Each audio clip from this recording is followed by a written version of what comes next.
وضاحت کے میں تیسرے اسلوب کی طرف چلتا ہوں اسی حدیث کے۔ حدیث کا جو پہلا جملہ ہے وہ یہ ہے کہ ان یکون اللہ ورسولہ احب الیہ مما سواہما، اللہ اور اس کے رسول سے محبت کائنات کی تمام چیزوں سے، پوری کائنات سے زیادہ محبت اللہ اور اس کے رسول کے ساتھ ہو۔ تو بھائی کیا مطلب ہے اللہ اور اس کے رسول سے محبت؟ محض زبانی کلامی محبت؟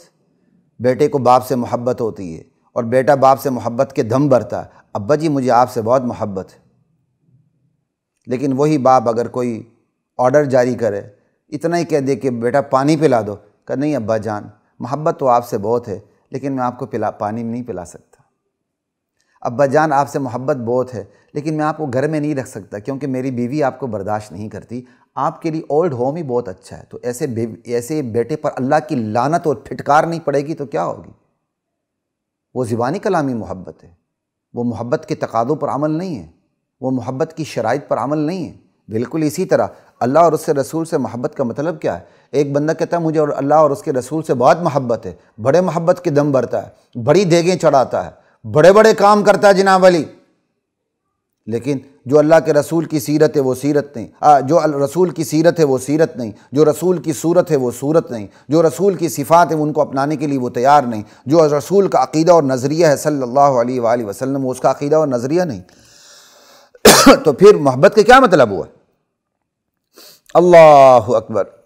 اللہ اور اس کے رسول سے محبت کا مطلب یہ ہے کہ اللہ اور رسول کے محبت کے سامنے پوری دنیا قربان ہو جائے، اللہ اور اس کے رسول کے محبت کے مقابلے میں مال آ جائے تو قربان، جان آ جائے تو قربان، اولاد آ جائے قربان، اپنی جان آ جائے قربان، اپنے مفادات آ جائیں قربان، سب کچھ قربان، سر تسلیم خم کر دینا اللہ اور اس کے رسول کے سامنے۔ اطیعوا اللہ واطیعوا الرسول، اللہ کی اطاعت، اللہ کے رسول کی اطاعت، یہ ہے اللہ سے محبت اور اللہ کے رسول سے محبت۔ قل ان کنتم تحبون اللہ فاتبعونی، میرے نبی آپ کہہ دیں تمہیں اللہ سے محبت ہے تو تمہیں میری پیروی کرنی ہوگی۔ محبت کا معیار اطاعت ہے، اطیعوا اللہ واطیعوا الرسول۔ اسی روشنی میں اولی الامر کو بھی جنہوں نے اطیعوا اللہ اطیعوا الرسول کی تشریح کرنی ہے، انہوں نے بھی اطیعوا اللہ اور اطیعوا الرسول کی روشنی میں چلنا ہے، اور عوام پھر اولی الامر سے پوچھیں گے کہ اطیعوا اللہ و اطیعوا الرسول پر عمل کیسے ہو، اور عوام اولی الامر کی پہچان کیسے کریں گے؟ قرآن و سنت کو کھول کے موٹے موٹے عقائد دیکھیں گے کہ وہ موٹے موٹے عقائد جو ترجمے سے واضح ہو جاتے ہیں وہ کس طبقے میں پائے جاتے ہیں، وہ جس طبقے میں پائے جائیں ان کے پاس چلے جائیں، وہ اولی الامر ہیں۔ پھر وہ اولی الامر بتائیں گے کہ قرآن اور حدیث کی تفصیلات پر آپ نے کیسے عمل کرنا ہے۔ یہ نہیں احادیث کا ذخیرہ اپنے پاس رکھ لیا، ہمارے پاس احادیث کا ذخیرہ ہے، ہم خود ہی سمجھنا شروع ہو جائیں مولوی کون ہوتا ہے۔ یہ بالکل ایسے ہی ہے جیسے دوائیوں کا ذخیرہ آپ اپنے پاس رکھ لیں اور پھر کہہ دیں ڈاکٹر کون ہوتا ہے، ہمارے پاس دوائیاں، ہم خود ہی فیصلہ کر لیں گے۔ جس طرح دنیا ایسے بندے کو کھوتا، احمق اور بیوقوف سمجھتی ہے کہ جو دوائیوں کا ذخیرہ اپنے پاس رکھ لے اور کہے جی ڈاکٹر سے کیا پوچھنا ہے، دوائیاں میرے پاس ہے، بیمار ہو جاؤں گا خود ہی دیکھ کے کھا لوں گا، تو دنیا جس طرح اس کو بیوقوف سمجھتی ہے، تو شریعت کی نظر میں اس بیوقوف سے زیادہ وہ بیوقوف کھوتا اور احمق ہے جو احادیث اور آیات کا ذخیرہ اپنے پاس رکھ کے کہے ضرورت پڑے گی تو قرآن و حدیث کے ذخیرے کو میں خود ہی دیکھ لوں گا۔ یہ زیادہ احمق اور کھوتا ہے۔ کیوں؟ اگر وہ میڈیکل سٹور کھولتا ہے یا دوائیوں کا ذخیرہ اپنے پاس رکھ کے فیصلہ کرتا ہے کہ ضرورت پڑی تو میں خود ہی دوائی کھا لوں گا، تو اس سے اس کی جان کو خطرہ ہوگا بس۔ لیکن آیات اور احادیث کا ذخیرہ رکھنے کے بعد وہ یہ کہتا ہے ضرورت پڑی میں خود ہی آیات اور احادیث کو دیکھ لے فیصلہ کروں گا، تو اس کے ایمان کو خطرہ ہے۔ البتہ جو کفر و اسلام کے درمیان موٹے موٹے عقائد ہوتے ہیں وہ آیات اور احادیث سے بالکل واضح ہوتے ہیں، وہاں کسی امام کی کسی مجتہد کی اطاعت نہیں ہوتی، وہ بالکل ظاہر باہر ہوتے ہیں۔ لیکن جہاں تک بات ہے ان عقائد کی تفصیلات کی، فروعی مسائل کی تفصیلات کی، اجتہاد کی، یہ کام مجتہدین کا ہے، علماء کا ہے، درجہ بدرجہ فقہاء کا ہے، محدثین کا، ان تمام کا جو اپنے اپنے درجہ بندی کے اندر آتی ہیں ان کا ہے۔ یہ عوام کل انعام کا نہیں ہے کہ وہ اپنے پاس آیات اور احادیث کا ذخیرہ رکھ کے پورے دین کو سمجھنا شروع کر دیں۔ اگرچہ یہ بات یہاں آتی نہیں تھی، لیکن چونکہ بہت سے لوگ اس میں بھی پھسل جاتے ہیں تو پھر میں نے اس کی بھی تھوڑی سی تشریح کرنی ضروری سمجھی۔ تو محبت رسول، محبت الہی، دراصل اطاعت رسول اطاعت الہی ہے۔ لا تقدموا بین یدی اللہ ورسولہ واتقوا اللہ، لوگو یا ایھا الذین آمنوا لا تقدموا بین یدی اللہ ورسولہ، ایمان والو اللہ اور اس کے رسول کے سامنے تم نے پیش قدمی نہیں کرنی۔ بس یہ زندگی کا بنیادی فلسفہ ہے، یہ زندگی کا بنیادی ضابطہ ہے کہ آپ پہلے قدم پر اپنے آپ کو سرنڈر کر لیں۔ اللہ اور اس کے رسول کا حکم آ جائے، میری کھوپڑی میں بلے آئے نہ آئے، میں نے اس کو تسلیم کرنا، بس پھر تمام باتیں آسان ہوتی چلی جاتی ہیں۔ اسلام کا کوئی حکم عقل کے خلاف نہیں ہے۔ یہ ہو سکتا ہے کہ وہ عقل کے خلاف نہ ہو، آپ کی عقل میں نہ سم آئے، آپ جا کے سمجھیں علماء سے۔ لا الہ الا، عقل سے ماورا ہو سکتا، عقل کے خلاف نہیں ہو سکتا۔ تو اس لیے محبت الہی اور محبت رسول کا مطلب محض زبانی کلامی محبت نہیں ہے، محبت کے تقاضوں اور اس کی شرطوں کے ساتھ محبت ہے۔ اور یہ محبت اس کے اندر گہرائی ہوتی ہے، اس قدر گہرائی ہوتی ہے، اس قدر اس کے اندر عمق ہوتا ہے، گہرائی ہوتی ہے، کوئی دوسری محبت اس کے مقابلے میں نہیں آ سکتی۔ اور اس محبت سے اترنا اور اس محبت سے دستبردار ہونا بندے کو اتنا ہی ناگوار گزرے جس طرح دنیا کی آگ میں پھینکا جانا اس کو ناگوار ہوتا ہے۔ آخرت کی آگ میں پھینکا جانا تو خیر حد سے زیادہ ناگوار۔ یہ تھی جی حدیث کی تشریح کا ایک تیسرا رخ جو میں نے آپ کے سامنے رکھا۔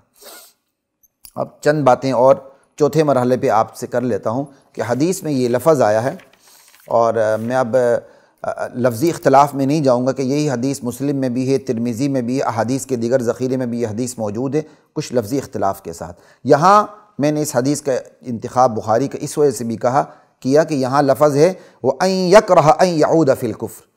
تیسری خوبی یہ ہے کہ بندے کو کفر میں جانا اتنا ناگوار ہو جتنا اسے آگ میں پھینکا جانا ناگوار ہوتا ہے۔ یعود کا لفظ ہے، یعود کا عام طور پر جو عربی میں مطلب آتا ہے اور متبادر الی الذہن، جو ذہن کے سب سے زیادہ قریب ہے وہ آتا ہے، وہ یہ پلٹنا، سمجھائی؟ اس کا مطلب حدیث کی تشریح یہ ہو گئی کہ ایک بندہ مسلمان ہو چکا ہے، اب واپس کفر میں پلٹنا، یعنی کیا کہتے ہیں،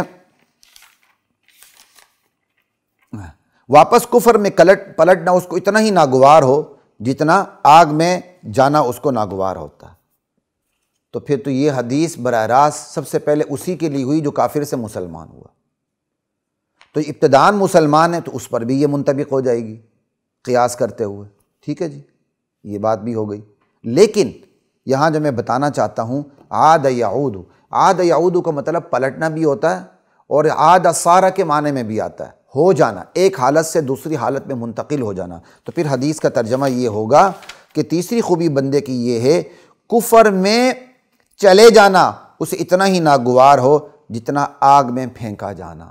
تو کفر میں چلے جانا چاہے وہ کافر سے مسلمان ہوا ہو چاہے وہ ابتداً مسلمان ہو، دونوں مطلب ہو سکتے ہیں۔ یہ ویسے ایک بات تھی تو میں نے اس کی تشریح کر دی۔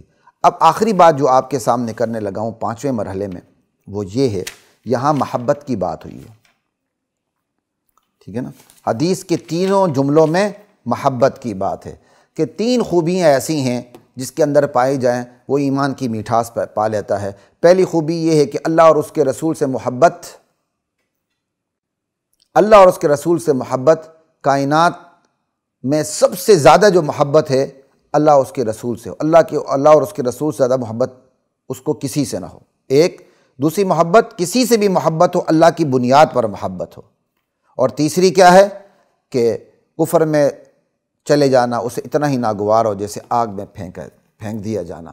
اب یہاں جو ہے محبت کی بات ہے، تو محبت کو سمجھانے کے لیے آپ کو بات کر رہا ہوں کہ عموماً تین قسمیں ہو سکتی ہیں۔ محبت شرعی بھی ہوتی ہے، محبت عقلی بھی ہوتی ہے، محبت طبعی بھی ہوتی ہے۔ یعنی شرع نے آپ کو کہہ دیا اللہ اور اس کے رسول سے محبت کرنی ہے، ایک بندے میں خدا نخواستہ اس کی عقل میں یہ بات سماتی نہیں ہے، لیکن وہ اللہ کے حکم پر عمل کرتے ہوئے اللہ اور اس کے رسول سے محبت رکھتا ہے۔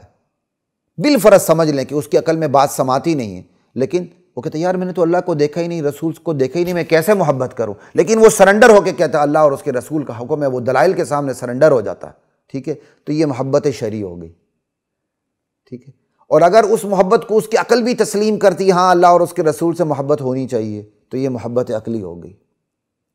اور اگر یہ محبت اس کے دل کے نہا خانوں میں اتر چکی ہے، محبت قلبی بن چکی ہے، بائی نیچر بن چکی ہے، اس کو اللہ اور اس کے رسول سے ایسی ہی طبعی محبت ہوتی ہے جس کی آپ ادنا سی مثال لے لیں، جیسے اپنے بچوں کے ساتھ والدین کے ساتھ محبت ہوتی ہے کہ بندہ ان کی جدائی برداشت نہیں کر سکتا، ٹھیک ہے نا، حالانکہ اس سے زیادہ ہونی چاہیے، ٹھیک ہے۔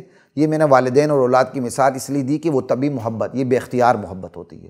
تو محبت قلبی وہ محبت جو قلبی ہوتی ہے، بے اختیار ہوتی ہے، بندہ جدائی برداشت نہیں کر سکتا، یہ تیسری قسم ہو گئی، اور یہ اعلیٰ ترین قسم ہے۔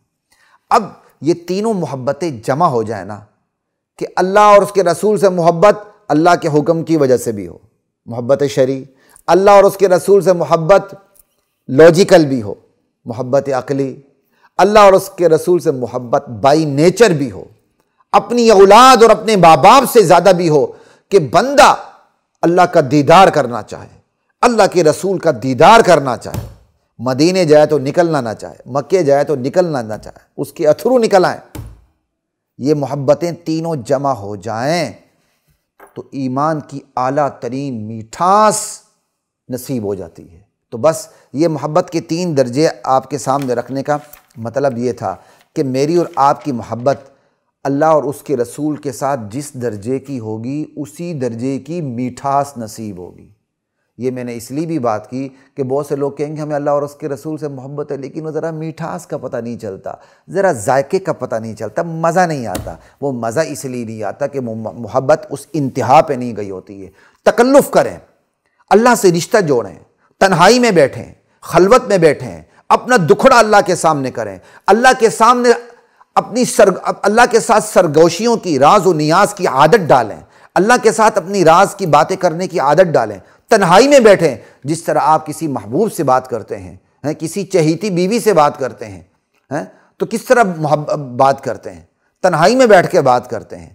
تو اللہ زیادہ حقدار ہیں کہ تنہائی میں بیٹھ کر اس کے ساتھ باتیں کی جائیں، اس سے راز و نیاز کی باتیں کی جائیں، اس سے گفتگو نشنید کی جائے، اس کے سامنے اپنے دکھڑے رکھے جائیں، اس کے سامنے اپنی نیک خواہشات رکھی جائیں، اس کے سامنے التجا کی جائے، اسے ماوا اور ملجا سمجھا جائے۔ جب یہ پریکٹس میں بات آ جائے گی تو یہ محبت شرعی ہوتے ہوئے، عقلی ہوتے ہوئے، قلبی ہو جائے گی، انتہا پہ پہنچ جائے گی۔ جس طرح محبت بڑھتی جائے گی اس طرح ایمان کی حلاوت اور مٹھاس نصیب ہوتی جائے گی، اور ایک وقت آئے گا ایمان کے مزے کے علاوہ کوئی مزہ نہیں لگے گا۔